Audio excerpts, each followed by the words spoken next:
Izzy, 7-Eleven, it doesn't matter, we can go get some big gulps later. Exactly. Okay. So this is Izzy, This is Mel. and we're here with the London Melville Collective, which was your second class of session 4, the fall course. Yeah. And we did some recap of the previous of the downhill basics. Yeah, And then we moved up to some upholds and progressions double and time. double time things. Yeah. So first of all, we just talked about the downhill basic as you're walking through. Yeah. Step down, step down. So always holding on step 4 down. and holding on 8. I counted 1, 2, 3, 4, 5, 6, 7, 8, 2, 2, 3, 5, 6, 7. With these holds, you're always driving through as you're stepping, step through. Trying not to bounce. Yeah, we're not here. And And notice it we're never not really down. stops. You know, it continues moving through. Still have that consistent pulse through your body.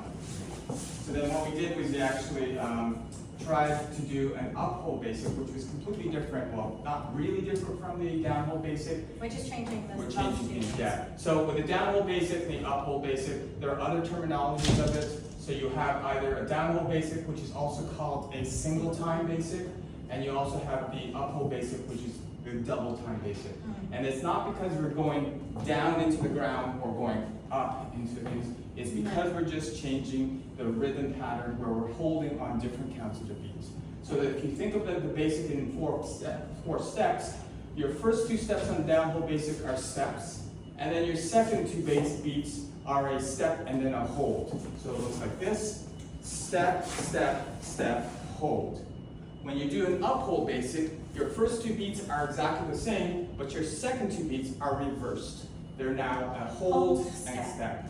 So it looks like this: step, step, hold, step. So downhold basic would be step, step, step, hold. And an uphold basic would be step, step, hold, step. If we combine the entire basic, the 8 counts of it, a downhold basic would be step, step, step, hold, step, step, step, hold, step, step, hold, step, step, step, hold, step. And the difference in the feeling of it is the downhold basic. It changes immediately, whereas the uphold basic will stay A in little place. hesitation before it starts to drive into a new direction. Yeah. So if we just do a few downholds into upholds, shoot, bump, pump, shoot, bump, pump, shoot, bump, hey, and shoot, bump, hey. You can see the difference in where the energy and the momentum is, the direction. Shoot, bump, pump, shoot, bump, pump, shoot, bump, pump, shoot, bump, hey, and shoot, bump, hey. We also talked about the lilting, where your core center is, instead of actually just walking through these steps and looking like very robotic, you had this kind of a forward lilt or intention. You're making an infinity sign. Yeah, with your core center. Try not to use your head. Yeah, we said leave the body rolls Yeah. to the other dance Yeah, styles. unless you want to go into breakdance and hip hop, that would be cool.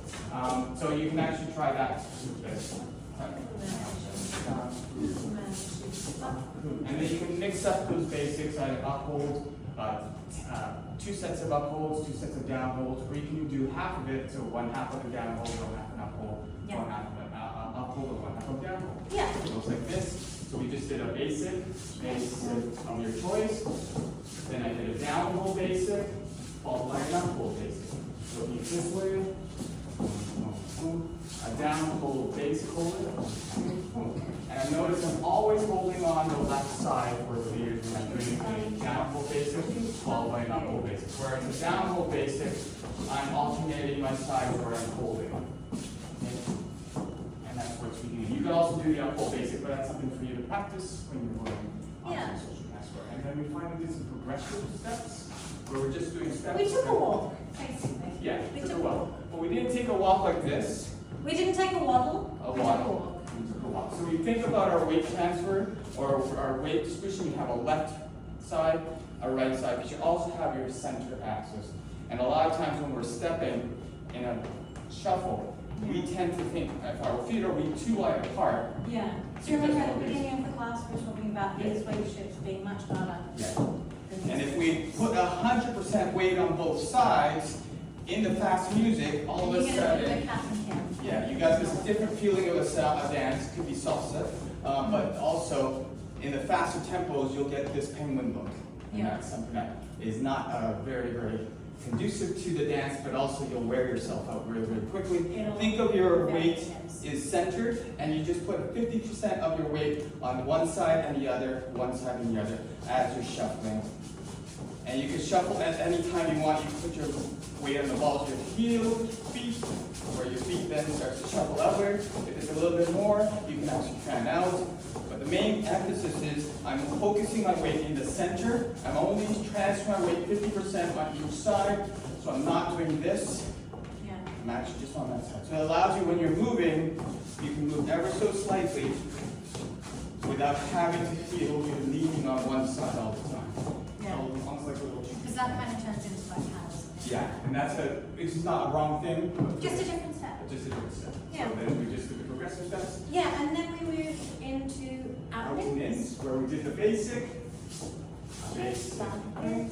Boom, boom, boom. We did maxi transition to out and in.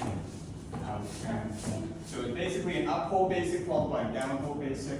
So you're doing 1, 2, hold on 3, 5, 6, 7, 8. So sorry. 1, 2, 3, 4, 5, 6, 7. When I'm doing my hold on the 3, on the 4 when I'm stepping down, rather than going forwards, I'm going to push myself back. You redirect your energy. Redirect my energy, not my followers. I'll just release my hand to allow the followers to still continue their Followers, energy. we're just going to drift out naturally, you'll feel it. And we also spoke about this hand moving as we moved from pure bound to swing. It just sort of naturally falls down the arm. Here is more comfortable, gives you more range. Here means you're kind of blocking yourself and attacking your partner. Yeah. So here's relaxed and nice. And so it's coming through here. 1, 2, 3, 4, 5, 6, 7, 8. And then using your floor as you're doing your out and ins. And I am not rock stopping. Yeah, the rock step plus the momentum. Whereas if we're back together, forward, low, back together, forward, low. It's a continuous movement. Yeah. And then so we'll progress with those in the next class. And that was everything. Thank you.